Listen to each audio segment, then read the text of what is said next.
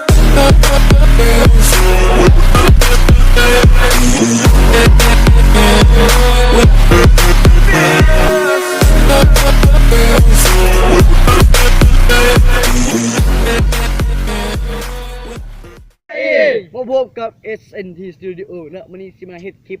อันแกงคนเล่นเกมกันเนาะจะเป็นยังไงก็ติดตามกันเลยเนาะเฮ้ยมึงขึ้นไปแล้วรวมความเติงแม่มึงนะเฮ้ย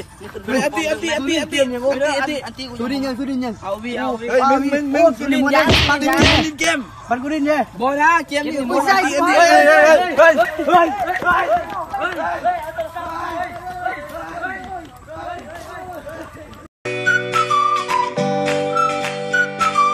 อันตีมามึงมามึงมากูดินเกมยังโอ้เกมเอาดิกดตัวนี้เลยเซียวกดตัวนี้เฮ้ยกดตัวนั้นเซียวกูลงแรงอยู่เฮ้ยกดตัวนั้นบวกของเซียวเอาของเลยแม่เอาของตัวนี้เด้อันนั้นนี่ของนี่เซียวเขาเล่นเป็นเซียวเขาที่สอนเจลินเซียวเขาที่สอนเจลินคอยสร้างลินแล้วสร้างลินเหรอวะ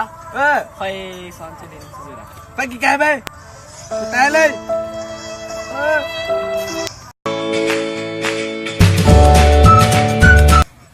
มาเฮ้ยเซียวมาเซียวดินเกมเลยเซียวมาหนีมึงเซียวดินเกมโอ้ยม้วนนั่นแล้วเซียวเนาะ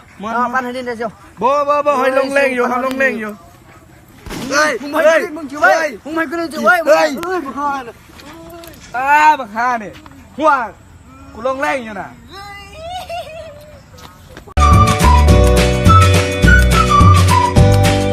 กระบายตีบอม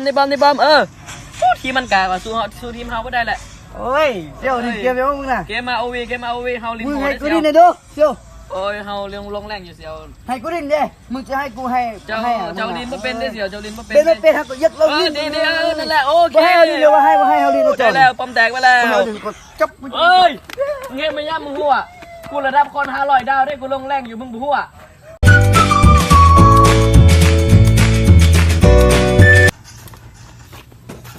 เอ้ยโชว์ดีเกมยังเชียวเก็บเอาพี่โอ้ยโชว์ปานินมาเชียวมาบ่ให้กำลังลงเล่นอยู่นะปานินเนี่ยโอ้ยเชียวกิจีนี่เชียวบ่ได้เลยคือนี่นะกิจีเชียวก็ช่างลิ้นเด้อเชียวจะทำไปเลย